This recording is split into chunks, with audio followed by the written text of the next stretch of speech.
By the time this episode airs, the summit will have happened and I will be in Paris, actually, living my life for the next 8 or 9 days before South by Southwest, because I have not had a second really to sit and breathe since starting the process of building this summit from January of last year.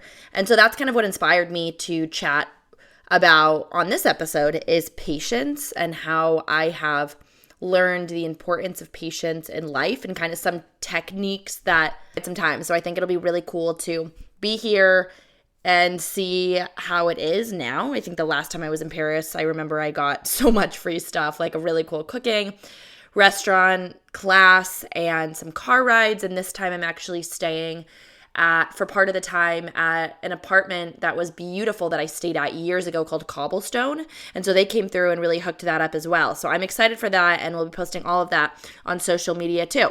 And if you came to the summit, thank you so much for coming. I am super excited to have connected with even more young people who are looking to be fearless and get out of their comfort zone.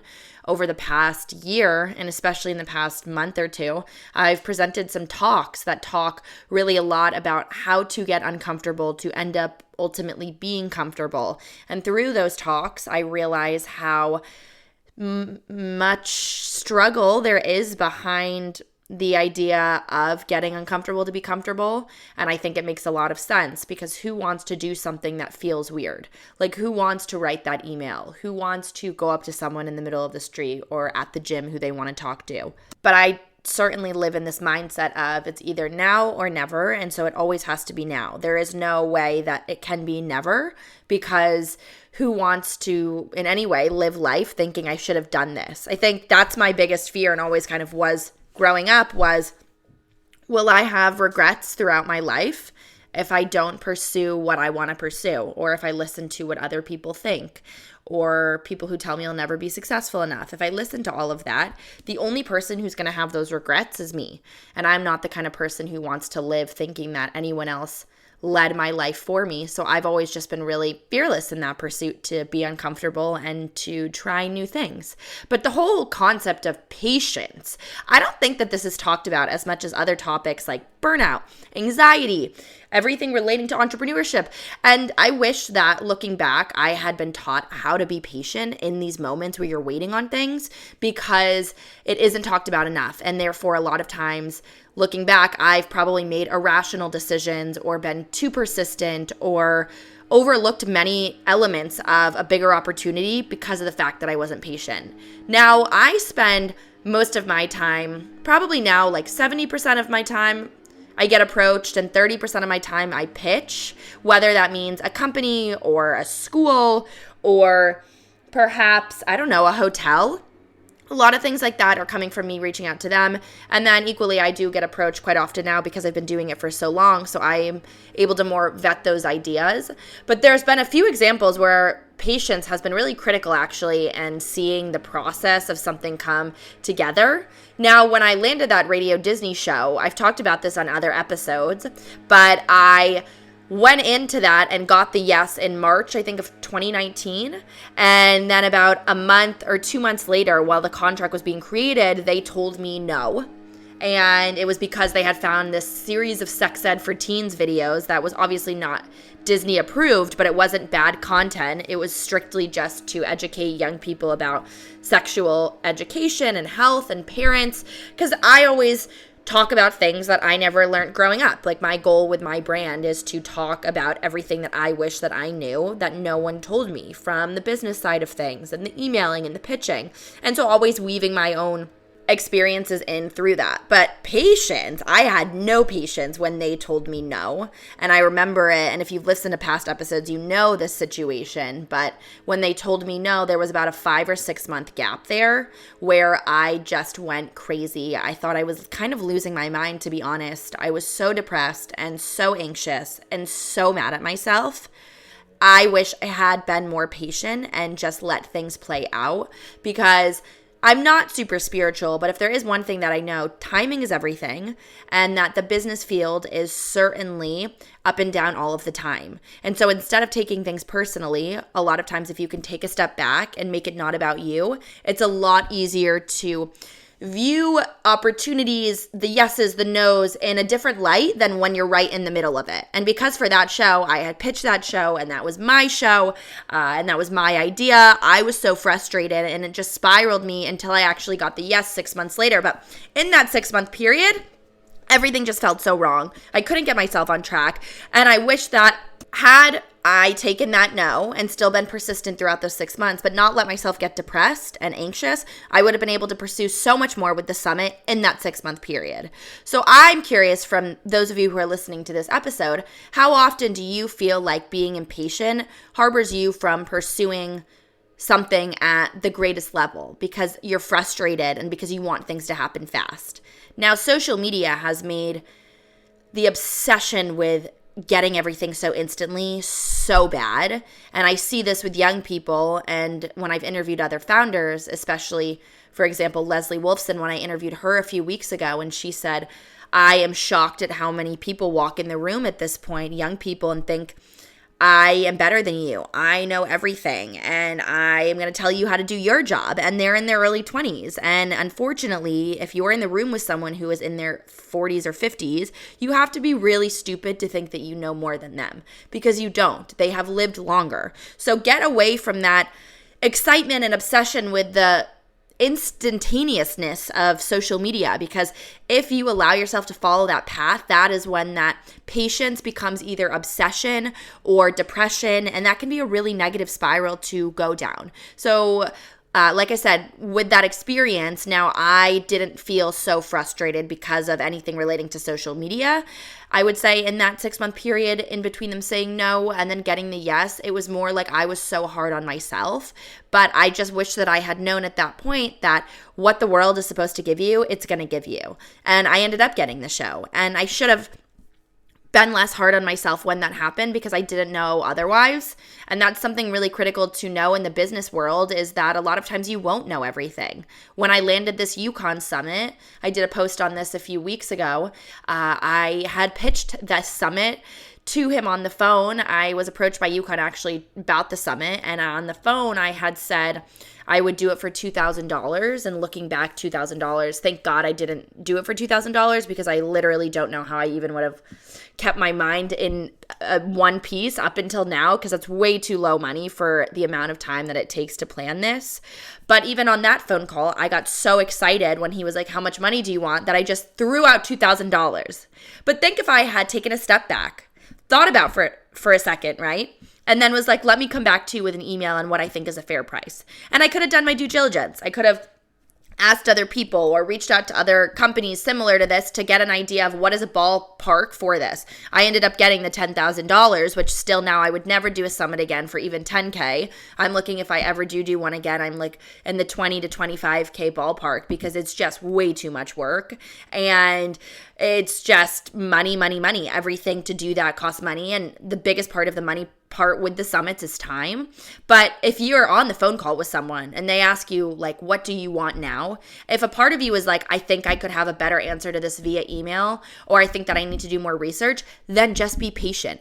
Just wait. There is no rush. And if it's meant to be, if I was meant to get that Disney show, if I was meant to get that summit, you will get that answer clearly when your head is in a better space and isn't rushing to get that next part done and accomplished. Because say I had gotten a yes on the phone for the $2,000 from UConn, because I so actively was like, $2,000, whatever, that sounds like a lot, in January of 2021, I would not have known how much work and responsibility would end up coming upon me over the course of the year, to where it's way more in the ballpark of $10,000 plus to put something like that on.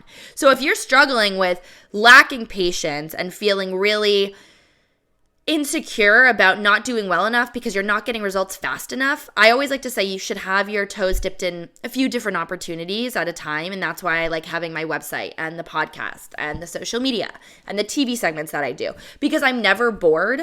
I always know that I need to follow up on an email or pitch a new idea, but I'm never allowing myself to be sitting in front of my computer like, what do I do right now? Because it's in those moments that I found personally I become so impatient, and I end up responding to an email in not the nicest way, or going off on a friend of mine because I'm mad that things aren't happening fast enough.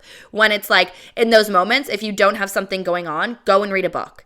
Get off of technology and remind yourself that to become successful, the bigger the thing that you're working towards, whatever it is that your goal is, perhaps you're even trying to leave your job or get a new job, it's not going to happen overnight. And so the longer that you can wait and analyze the situation, the better you end up being in the future.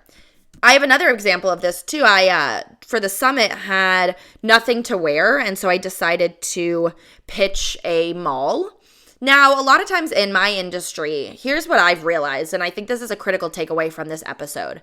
If you go to someone or a company or a PR firm, whatever it is, and you come to them with an idea and they say no, and you go back to them with another idea, for the most part, I always get a second no. Now, I don't know why this is, but I have found that if I am approaching a company and it's a company that I want a long-term relationship with, like something like Acorns or perhaps the Localish, the Disney opportunity, right? And I go to them and I'm just like, what are you working on Q1 and Q2? Or are you working with influencers right now? I hate that term, but sometimes if it's like something simple, I'll go to a company and say like, what is it that you guys are looking for right now in this space? But if it's a bigger company, I'll wait, and I'm super strategic when I go to them because I know that for whatever reason, I find that this is just always how it goes. When you email someone once and you get them on the phone and you have the call and you don't have a concrete idea to pitch to them, it just makes it a lot harder to go back to them in the future. Perhaps you have a different experience with this than I do, but this actually has happened with a few different companies in the last months that I even had been in touch with them last year and then went back to them with just different ideas, and it's just always a no. And I think that the patience part of that is frustrating because you're looking and you think the idea is really great, right? And this person is not saying yes. And it's like, why is this person not saying yes to my idea? Well, sometimes it doesn't have to do with you. It has to do with the timing, the business plan. You don't know what's going on a lot of times behind closed doors in other companies. So when I went to this particular mall, I approached them with a idea for the summit and then to do something in the spring. And I ended up getting a no for all of it, but like wanting to have a further conversation further along into the spring, and was told to reach back out then. And that in the moment is kind of frustrating. It seems like a good idea. My biggest pet peeve is when someone calls me and just keeps calling me, and like I always think you could say this via email. Like, do you really need to pick up the phone and call? I think it's great to pick up the phone and call. I don't think you always need to pick up the phone and call about something that is pretty easy to send via email, but like to each their own. That being said, I do advise picking up the phone for things that you want to convey clearly. That's a great thing to do. And so she said, reach back out in the spring and we can kind of see what's going on. And so my next step from there was to send a follow-up email and say, thank you for calling. I'm glad that we got to chat. It seems like for whatever reason, these ideas right now are not a fit, but I am going to leave my materials with you, my media kit, the information about my podcast. And when you see a fit, please come back to me. And that's a really great way to conduct business, because instead of constantly reaching out to someone and seeming a little bit impatient because you may have an idea that you think is great, but you know that it's not along the lines now of what they're looking to do. Or sometimes they want to do something bigger and they're telling you this would be a better fit in May. Then don't be impatient. Leave your materials with them. And then if they say, when should we talk again, you can always throw out in a few months when something else is coming up for whatever it is that you're working on. Or you can certainly just ping them once a month and touch base. Did you have a chance to look over their materials? Does anything pique your interest? Are you currently working on anything that might be a great fit in these categories? And so being patient, but also being really thorough with what you're doing is the best way to get the results that you want instead of constantly harassing someone. And I always joke about that. Like I'm a professional harasser. Like I am always the one following up and calling if I don't hear. But for those bigger opportunities, it really does go on a quarterly basis. So you have to be patient in the meantime and always have your toes dipped in something else. During the planning of this summit, I was having a lot of highs and lows because I was getting so overwhelmed with everything that was going on. And one thing that I started to do was really actively work to take breaks. And I didn't realize the value of taking breaks and sometimes not working every single day, 12 hours in a row. Sometimes it's actually best and you get more done when you do 4 hours or 2 hours of work and take a 1 to 2 hour break.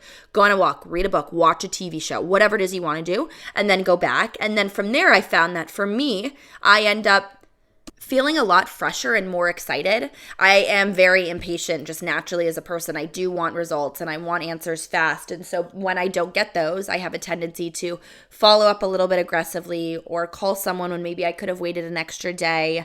And so instead, now I've tried to supplement in those breaks, and I found it that I just get so much more work done when I take those breaks versus if I just work straight. Now, this hustle culture that is so in part, in my opinion, social media entices the idea of working all day long and 24 hours a day, 7 days a week. Like that's the only way you can build a successful company. And the older that I get, the more that I realize that's actually not how you build a successful company. You build a successful company by spending the time that you are working being 100% productive. And no one can be 100% productive for 24 hours a day, 7 days a week. And so taking those breaks and reminding yourself that you are not going to get the results always instantly. And so when you get frustrated, that break can be really helpful to kind of bring you back down to earth. And I find this a lot with entrepreneurs. And the more that I interview entrepreneurs is that they are really figuring out ways to be the most productive in the shortest amount of time so that they don't have to be working as much all the time to build something because it's not always necessary. They can easily get the same amount of work done in a 1 or 2 hour span than if they were spending 5 hours working on a ton of different things at once. So when you wake up in the morning, I always meditate. This is what I do in the morning. And I tried to for 20 minutes.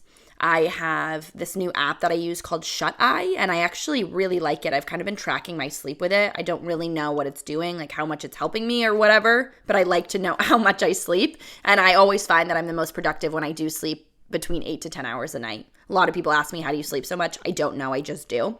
And then writing down in my journal, and I have them from Silk and Sonder. That's what I love to do. Just some affirmations like you are doing well enough, timing is everything, trust the process. Those are all those kind of things that you see on the internet. But that has really helped remind me in those moments when I'm so mad or frustrated or I'm not getting the results that I want instantly. I remember to trust the process because every time that I have trusted the process, it's worked out.